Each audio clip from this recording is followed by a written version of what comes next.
මම මුලින්ම සුදි කරන්න ඕන මගේ අම්මටයි වයිෆ්ටයි මගේ බබාටයි වෙනදා ගාල්ලේ විකට් වගේ මේක ටිකක් බැට්ස්මන්ලට වාසි හොඳට ගහන්න නැති ඔප්ෂන් එක තමයි අපි හැමතිස්සෙම ගන්න බලන්නේ. ඒක එතකොට තමයි අත් දෙක මාරු වෙලා බෝල් කරන්න පුළුවන්.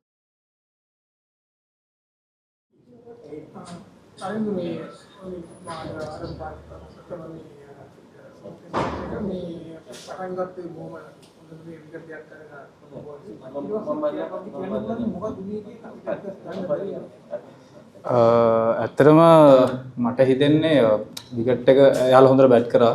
මුලින්ම ඒක කියන්න ඕන එයාලා හොඳට බැට් කරා. විකට් එක ටිකක් ස්ලෝ පැත්තට තියෙනවා බැට්ස්මන්ලට වාසි විදියට වෙනදා ගාල්ලේ විකට් වගේ නෙමෙයි මේක ටිකක් බැට්ස්මන්ලට වාසි පැත්තට තියෙන්නේ. ඒකයි.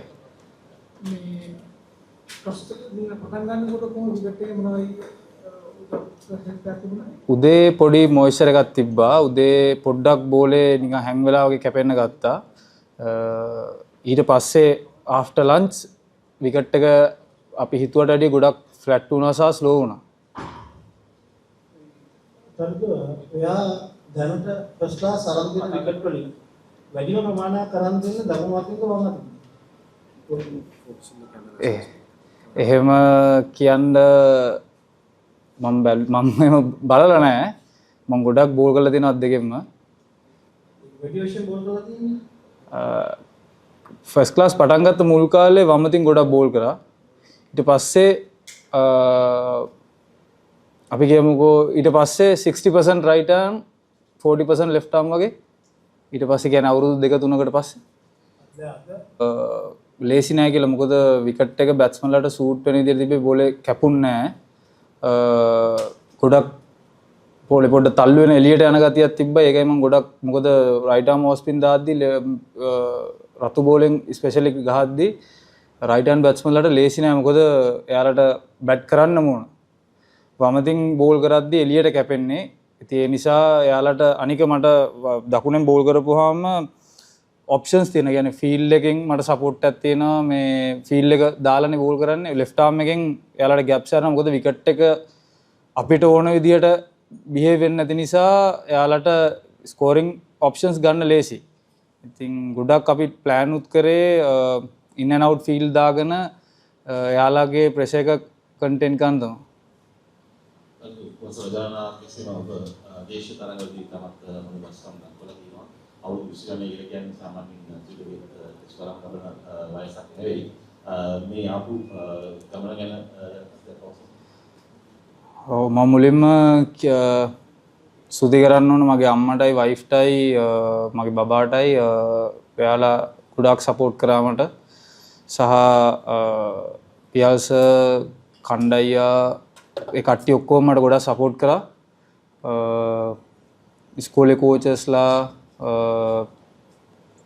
ෆස්ට් ක්ලාස් ටීම් වල කෝචස්ලා ගොඩාක් සපෝට් කරා මට.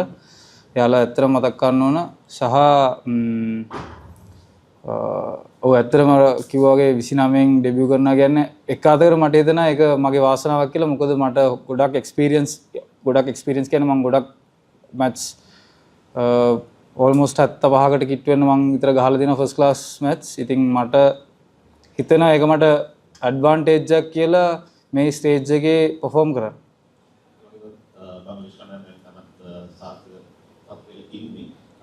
එක දිනේදී ඔබ කුමක්ද කරන්න ඕනේ කියලා පරිකල්පනාවක් තිබුණා?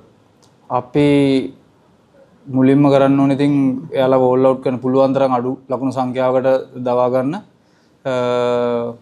ඒක ලේසි නෑ. අපි හොඳට බෝල් කරලා එයාලා ඕල් අවුට් කරන්න තමයි ප්ලෑන් කරන්නේ.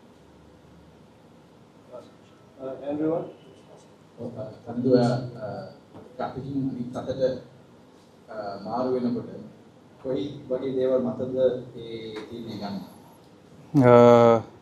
ඒක අපි මැච් එකට එන්න කලින් අපි ප්ලෑනින් කරනවා එක එක බැට්ස්මන් කෝකටද හොඳට ගහන්නේ කොයි පැත්තටද හොඳට ගහන්නේ ඒ ඔක්කොම ප්ලෑන් කරලා එන්නේ. ඉතින් අපි එහෙම වුණාම තමයි කියන්නේ හොඳට ගහන්න නැති ඔප්ෂන් එක තමයි අපි හැමතිස්සෙම ගන්න බලන්නේ. ඒක එතකොට තමයි අත් දෙක මාරු වෙලා බෝල් කරන්නේ ගොඩක්.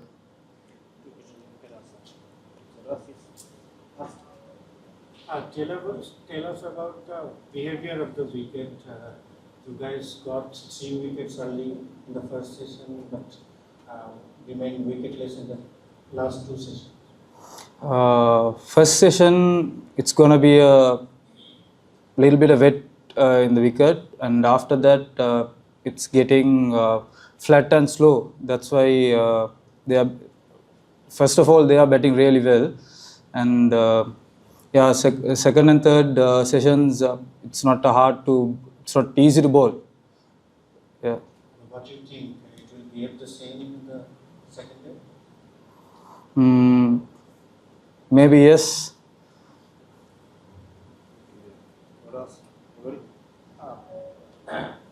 Mushfiqur and Nazmul Hasan Shanto batted very well. How do you see the innings and rate those 2 innings?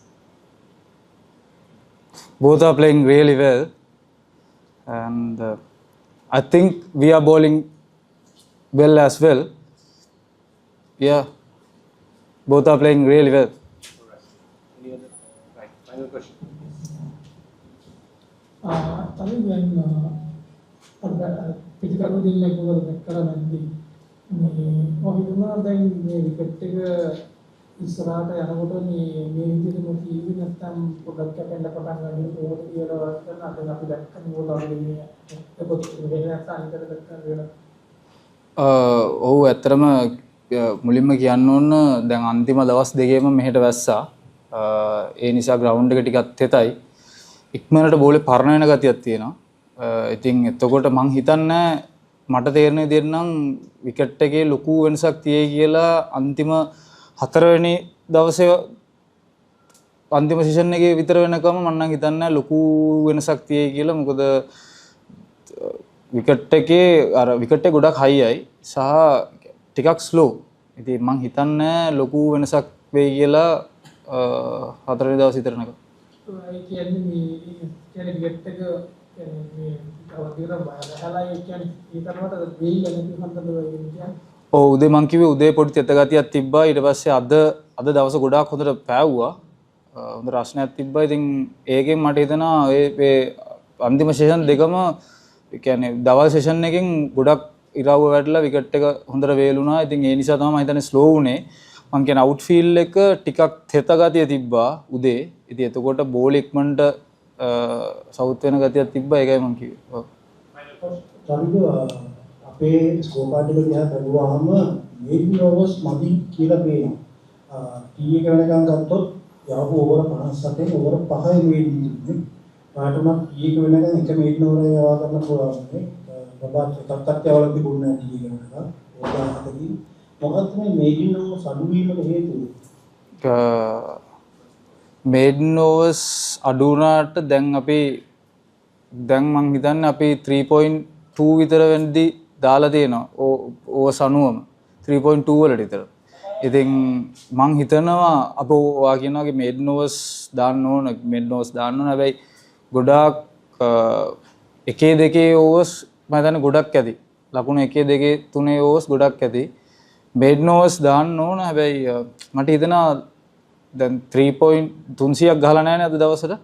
මට හිතෙනවා 3.2 කියන්නේ හොඳ දෙයක් කියලා.